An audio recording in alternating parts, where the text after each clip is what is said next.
पहला एग्जाम्पल है a eukaryotic cell has membrane bound organelles including a nucleus which allow cellular processes to be carried out efficiently in isolation from each other। तो क्या होता है, eukaryotic cell जो होती है उसमें मेम्ब्रेन बाउंड ऑर्गेनल्स होते हैं।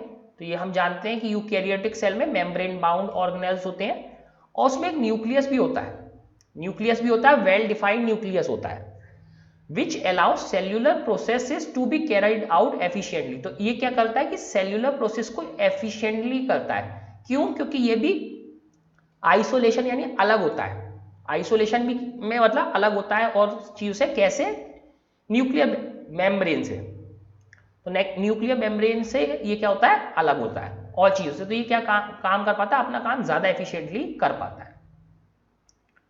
Therefore, organisms which do not have a clearly demarcated nucleus and other organelles would need to have their biochemical pathways organized in a very different way। तो इस तरीके से हम देखते हैं कि जिन ऑर्गेनिज्म में जो अलग से न्यूक्लियस मार्क नहीं होता, यानी अलग से न्यूक्लियस नहीं पता चलता या अदर ऑर्गेनेल्स का पता नहीं चल पाता, तो उन्हें हमें क्या करने का है, would need to have their biochemical pathways organise. तो उनके जो पाथवेज है, बायोकेमिकल पाथवेज, यानी उनका कैटेगराइजेशन बहुत अलग तरीके से होगा। This would have an effect on every aspect of cell design, क्योंकि इसका हर पार्ट पे, एवरी एस्पेक्ट, हर पार्ट पे सेल डिजाइन के कोई ना कोई अफेक्ट होता है। Further, nucleated cells would have the capacity of participate in making a multicellular organism।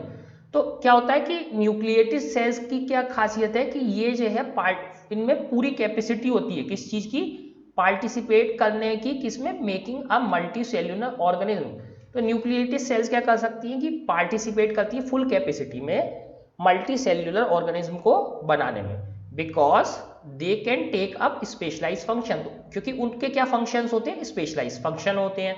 Therefore nucleus can be a basic characteristics of classification. तो इसका मतलब हम न्यूक्लियस के बेस पे भी क्लासिफिकेशन कर सकते हैं कि न्यूक्लियस वाली सेल है, विदाउट न्यूक्लियस वाली सेल है। तो ये भी एक क्लासिफिकेशन का बेसिस हमारा हो गया।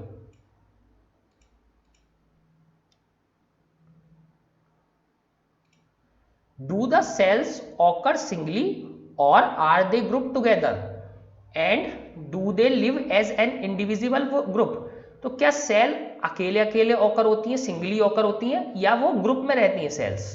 अगर हम सेल्स को देखें तो सेल्स किस टाइप की हैं, अलग अलग सेल्स हैं या सेल्स का ग्रुप है?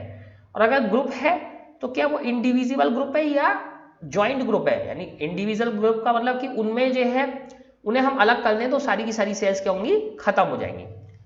Sales that group together to form a single organism use the principle of division of labour.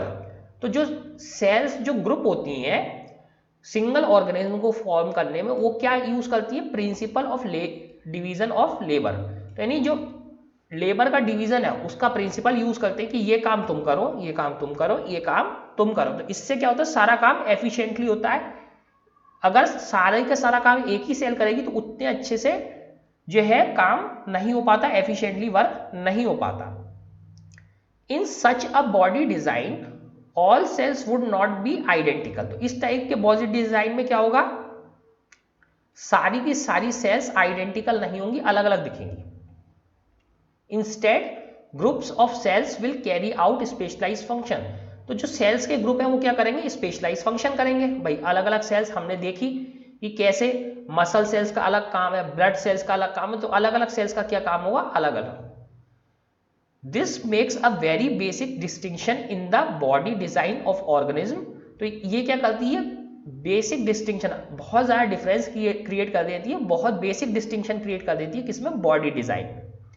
As a result, an amoeba and a worm are very different in their body design। इसी की वजह से क्या है, amoeba और worm, तो worm और amoeba क्या होते हैं, बहुत डिफरेंट है देयर बॉडी डिजाइन, अपने बॉडी के डिजाइन में। तो हमने देखा कि कैसे इस बेसिस पे कि स्पेशलाइज फंक्शन अलग अलग सेल करेंगी, तो उसके बेस पे क्या हो गया, अमीबा और वर्म के डिजाइन में बहुत अंतर हो गया। क्योंकि अमीबा क्या है, सिंगल सेल ऑर्गेनिज्म है, जबकि वर्म नहीं है।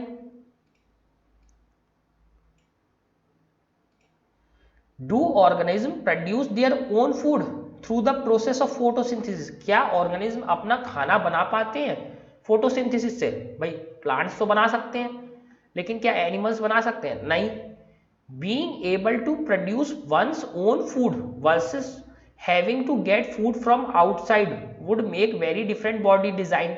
तो अपना खाना खुद बना लेना या खाने को बाहर से गेट करना, खाने को बाहर से लेके खाना आउटसाइड से, इसकी वजह से भी बॉडी डिजाइन डिफरेंट हो जाते हैं। जैसे पेड़ चल ही नहीं सकते, बाकी सारे एनिमल्स मूव करते हैं, क्यों? क्योंकि उनको जो है खाना किसी और सोर्स से चाहिए, जबकि पेड़ अपना खाना खुद बना सकते हैं।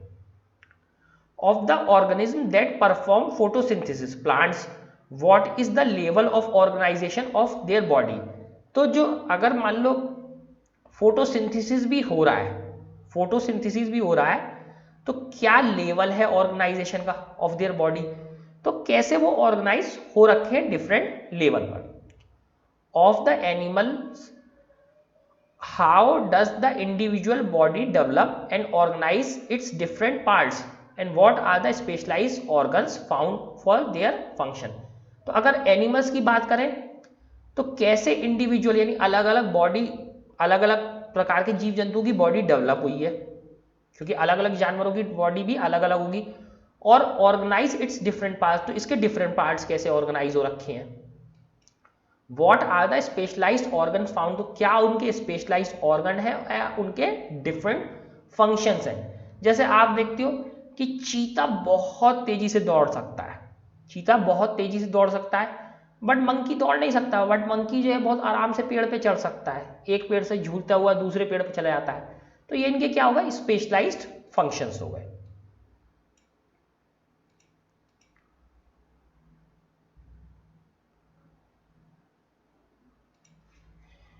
We can see even in these few questions that we have asked a hierarchy is developing। तो इन क्वेश्चंस में हम क्या देख पा रहे हैं कि एक हायरार्की, एक स्ट्रक्चर जहां पे लेवल है वो डेवलप होना स्टार्ट हो गया है।